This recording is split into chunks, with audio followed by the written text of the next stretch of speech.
Wall Street Memes Casino, I'm fine. and Sportsbook. Andrew McCart, IFLTV, delighted as always to be joined by my big friend, I'm probably bigger than you now, Billy, but when I'm not go there, Billy Nelson. How are you, sir?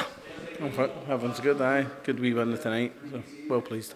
Let's talk about Luke Bibby, a young prospect that you've got in your gym, a young Scottish fighter who's had, we just spoke about it a little bit off camera there, but I'm going down and spending 10 days and helping Josh prep for this fight with Jack Carroll. No good better preparation really for a young kid like Luke Bibby, who's looks like he's a young star, and don't put too much pressure on him right now, I hope he's not listening, but a young star in the making, it seems. Potentially, aye. I mean, if becoming a star perceived was made up of working hard in the gym, listening and doing what you're asked, it'd be a star. You know, he does everything that's asked of him, super committed, lives the life, couldn't ask for any more from him. And, going down to spar Josh Taylor was a wee godsend. I was delighted when they said, they'll bring him down. I think initially they were thinking maybe get 2 rounds at him. And the first day he went down, he done 2, and then it went to 3, and it ended up doing 7. For a 2-fight novice against an elite world-class fighter like Josh Taylor, fair play to him, you know what I mean? And Josh was very complimentary of him as well, as was his trainer. So great learning experience and excellent for his development. I totally agree, and it translated in that fight tonight. Obviously, you're his coach, and you break down the game plan for this fight, and it seemed like the body shots was something that you were targeting. The right hook to the body, softening him up there, and it was just that little southpaw bolo shot right up the middle, and it sunk him, and he couldn't beat the count. Something you've been working on? Very much so. He's came for the amateur ranks where he very much, there's not a lot of body work and inside work, and inside work's imperative for boxers, especially at the lower weights. Fights can be won and lost in there, drawing the strength out of the opponent. That guy was, struggling for breath with the rights to the body at the end of the first round, and I had a wee sneaky. I actually called for the referee to stop it maybe 10 seconds prior, and then I shouted him prior to the left uppercut. I says, "He's ready to go." Hit me the uppercut. Boom.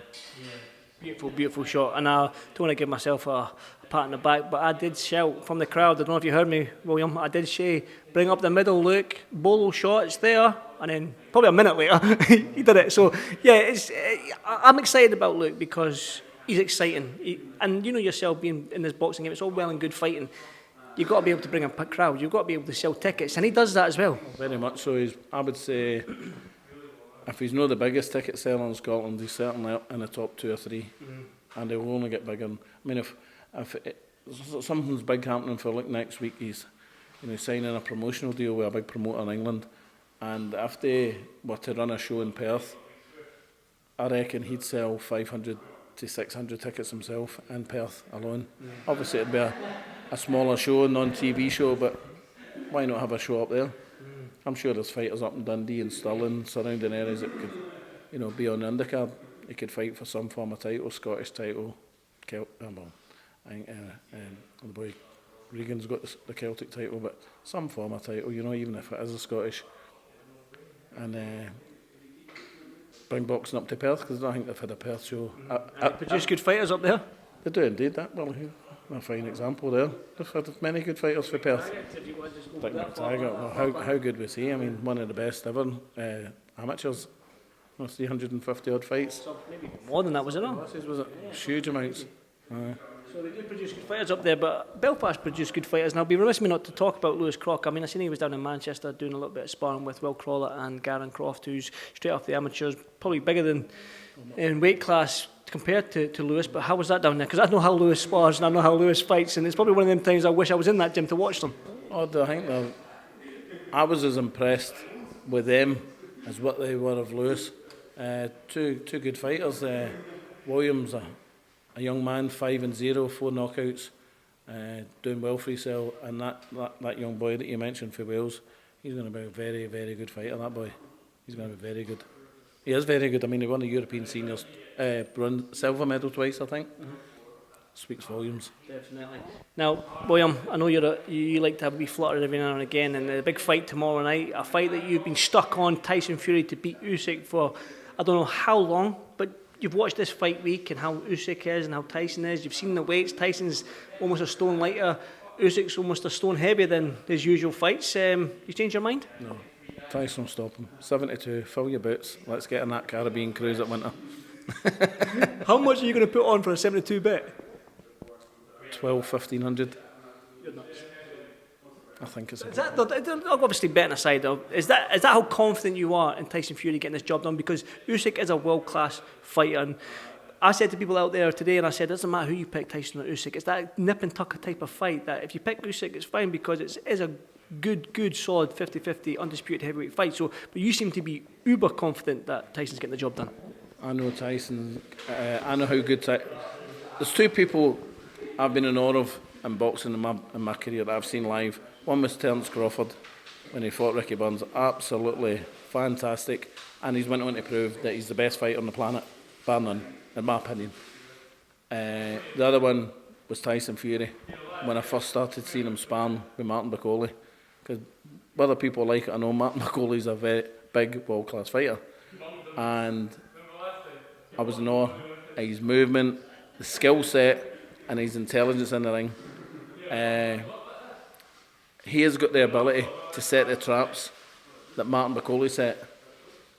And believe me, when a big guy at 6'9" and 18 odd stone, whatever he is, hits him to the body, he's going to feel every ounce of that, and it'll have a major effect on him. Anthony Joshua done it in bit part.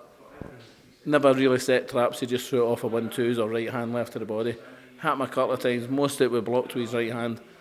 You know, but he never set traps, whereas Tyson will set traps. When Usyk moves off to his right hand side, especially in corners, Tyson's got to cut across and slash that left hand across him. And I think he'll have major success with it. I will talk about then, since you mentioned Martin Bakole, Dave Allen said some complimentary things about Martin Bakole. He might get a little bit of stick online by a few people, not many, but to be honest with you, but he basically said right now, obviously Tyson and Usyk are number one and number two, but he said that Martin Bakole can be or is right now the number one heavyweight in the world. Your thoughts to that? I've said it for a wee while, haven't I? I mean, Dave knows how good he is. Dave sparred him just the one time, and you know, and he knows how good Martin is. And I'd like to thank Dave for nice words. A lot of people downplay Martin. Everybody goes back to the hunt of defeat. Again, we shouldn't have been in the ring that night. We did. We learnt a lesson. End of. Move on. Undefeated since. Bit of inactivity due no fault of Martin's. Things will change. Things are changing as we speak. And we hope to have some big fights in the very near future. Oh, by the way, Andy, there's a young family in Listow in Ireland. Unfortunately, the wee boy Axel, his 2-year-old, poor wee souls had chemotherapy and the misfortune of having a leg amputated. They're having a fundraising night for him. I think it's in July, and I'd like to say to the boxing community, if they can get in touch with this family to try and donate some money to this young family to help support them. I think we all have kids and want what's best for this kid. This wee kid's had a hard life at 2-year-old, you know what I mean? So I'd like to say to the boxing community, if you could afford anything, if you could kindly give it to a giving page or whatever, whatever, or donate something for the fundraising event. Thanks very much. Definitely. Well said, William. Thanks, mate. Wall Street Memes Casino I'm fine. and Sportsbook.